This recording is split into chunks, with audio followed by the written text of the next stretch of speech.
Alright, hi. This is Cheyenne Wright, and I'm doing a short little tutorial here on how I color Agatha Heterodyne's hair for the webcomic Girl Genius. Girl Genius can be read every Monday, Wednesday, and Friday at girlgeniusonline.com. So here we are in Photoshop. This is a page going up tonight when I'm recording this, and I've went ahead and I colored everything else in the file and just leaving Agatha's hair for the very end for this recording, especially. So here we go. And what I'm going to do is I usually start off with taking my magic wand tool, selecting Agatha's hair, and it's the same color, exact shade in every panel. So when I select one spot using a tolerance set at 0, anti-alias off, contiguous off, I select Agatha's hair, and it selects every instance of that hair as it appears on the entire page. I then duplicate that layer um, using Control J, and then I select up here in the lock areas. I lock the little arrows pointing in all directions to prevent that file from the hair from being moved around, and I lock the little checkerboard pattern to prevent that anything that's not anything beyond the hair itself, everything that's the transparent on that layer from staying transparent is what I want. Alright, so now I have the hair selected, and over here I have a bunch of swatches. These are all my different swatches that I use for a lot of my color work. There's a long list here, but I have them broken down by individual characters and different outfits for the different characters. In particular, all I need for now is Agatha, right here at the very top of the list. These are the hair. These are the color swatches I use for Agatha's skin, eyes, and her hair. And take the base hair shade. I have several different shades. I like to use this darker yellow, actually, as an undercoat for her hair. With I have an airbrush that I've built. I set that airbrush to multiply, and just brush in shadows. I'm using a Cintiq tablet here, which is like a monitor you can draw directly on. So Cintiq 21UX, which is why the format ratio is kind of odd and almost square. Then the more modern ones actually are kind of a landscape thing. I'd like to upgrade to that one day, but this one does the job, and they're about $2,000, so it's not like I'm going to be able to afford to do that anytime soon. This one's lasted me for a good 5 years now, and so if it's not broke, why fix it, right? So there we go. I've put a little bit of dark, cool shadows in there, and go back to the original Agatha hair color and brush in a little more of the red shadows towards the top. These are the areas that where the light's going to be hitting. I still want to go darker than the base color. Get a little bit more orange in there. And there we go. Just light touches, light brushing. I have it, set to. I have my brush settings if that you find that interesting. Airbrush settings here. Set. I don't use any of the shape dynamics or anything like that for this airbrush. All I do is have the transfer set up, pen pressure. Not a whole lot much. I just like it exactly the way it is. I don't poke around with it too much. I do get fancy with other brush settings, but not so much for this. We're going to focus on this one panel here, just so you can see a little bit of the effect close up. Alright, so selecting the lasso tool, feathering set to 0, but the anti-aliasing turned on. And Agatha's hair is kind of spiky looking in the final versions. And the way I achieve that is first I start off with very large spikes. I kind of come up and down. I draw these sort of chunks of her hair, following the flow. Look at this. You see? Creating this sort of swooping up following the curve of her head, and then down, following the curve of the hair. Bring the airbrush. Bring the brush size to about, so it just about touches the inside of those spikes. Set the brush to screen. I've programmed my the pen tool so that when I pull back on the button on the tool, it switches my airbrush to multiply, and if I push forward on the little button, it switches to screen. I find it's a nice little shortcut to go back and forth. And I just lightly airbrush in that screen there. When I turn off the line work, you can see what it's done. A little bit of light there. And I do the same for the other side. Light's going to be stronger on this side because this is where the rest of the light from the room is coming from. Boom. Just a little touch. Go in there. Do some rim light down here at the bottom. Again, just spikes that follow the natural curve of the hair. Boom. And the back here.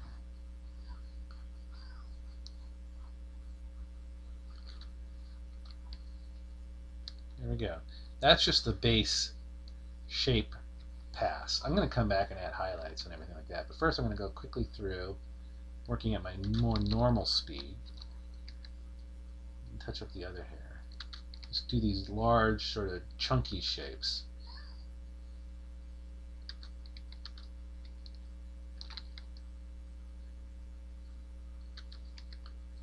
There we go.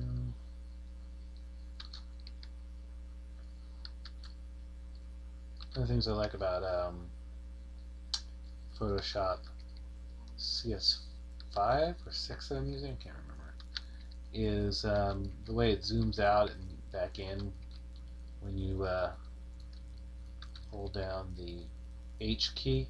If you hold down the H key, it'll zoom out and you can see the entire page, and then you have this little box of what part will be zoomed in. You just move the tool over to where you want to work, let go, and it'll zoom right in to that area. I really like that. It makes navigating around the page super easy. To the old way where you used to have to drag it around. It was a hassle.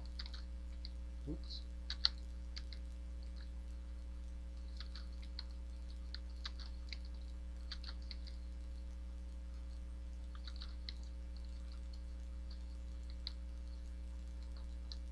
And last one here.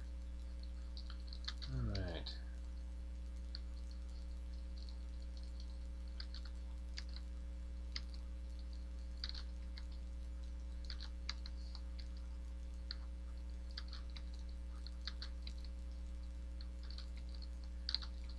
In order to get a little bit of a bigger picture, I'm going to turn off all these side panels because they're not really going to affect anything for a little bit. So let's turn all of that off. You get a nice big picture here.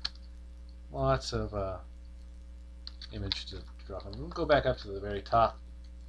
And now I'm going to airbrush in just a little bit, just without any selection, just kind of airbrush in the highlights a little bit more. Soften them up a little.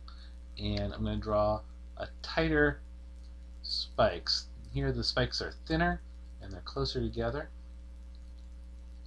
denser. Think like a waveform of music whenever you look at it. And airbrushing, same color, still set on screen, just tighter right in there.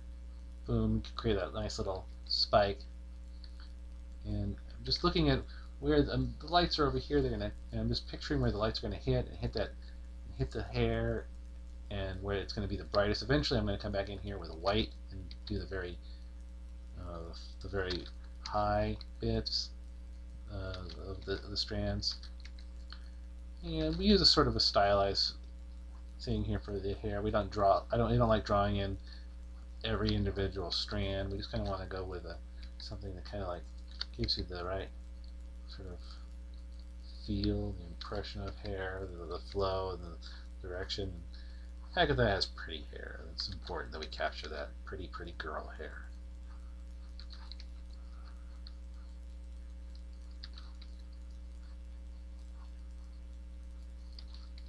There we go. Just kind of brushing on down, working in little chunks within those bigger chunks, just breaking those bigger chunks down into smaller areas.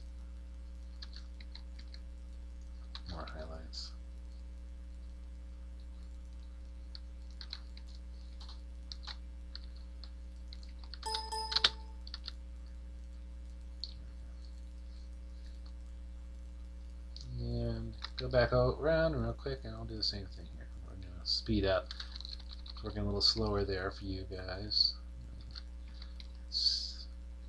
Secret to coloring professionally is you got to learn how to work faster. You learn the shortcuts. Always learn your hotkeys. I don't even look at the keyboard anymore. I sit with the I color with my left hand, and the tablet sitting here in front of me, and then my right hand is on the keyboard, and I just sort of, by muscle memory, know what keys I'm hitting. You go really slow at first when you're learning, and then kind of locks you in when you get really, really good, or at least really, really familiar. I won't say good necessarily, but you get locked in because there's some great other programs out there besides Photoshop. If you can't afford Photoshop, Manga Studio does some amazing jobs with flatting, and from what I understand, it's just as good as coloring, but not all the hotkeys are the same, and my muscle memory kind of prevents me from using Manga Studio as a comic book coloring software, just because I will try and do something that the way Photoshop does it, and it'll be wrong, and I won't get that effect. I'll become frustrated, and I feel like I'm wasting time, and I'll just shut it all down and go over into Photoshop and do it there, because it's just quicker. It may not be better, it's just what my fingers already know how to do, So I gotta find ways to either add in the functionality that I have programmed from Photoshop into Manga Studio, or just break my own personal programming. And that's hard to do because, like I said, the speed at which I can color in Photoshop is my bread and butter,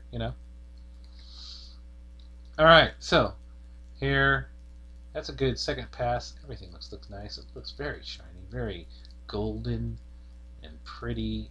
And I got to go back in and do one last thing, and I need some white. So I'm just going to pick some white here out of this Dr. Polar Bear figure, and zoom in really close here to the hair, trying to stay within the area of those yellow highlights. Let's do tighter spikes.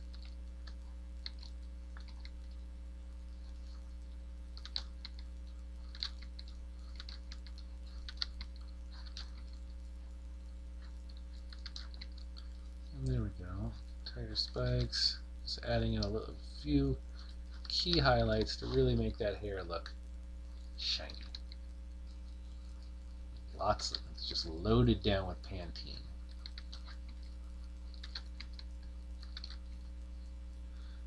There we go. There we go. Hit a few more down here.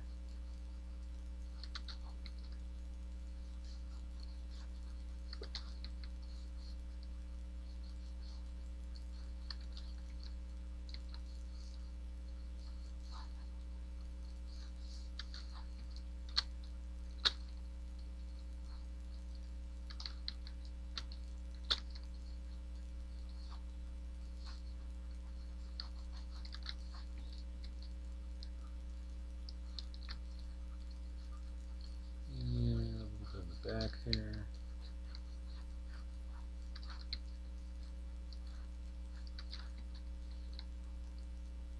Boom. There you go. That is how I color Agatha Heterodyne hair.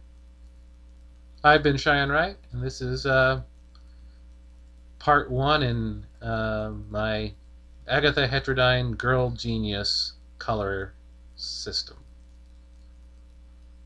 Alright, talk to you later.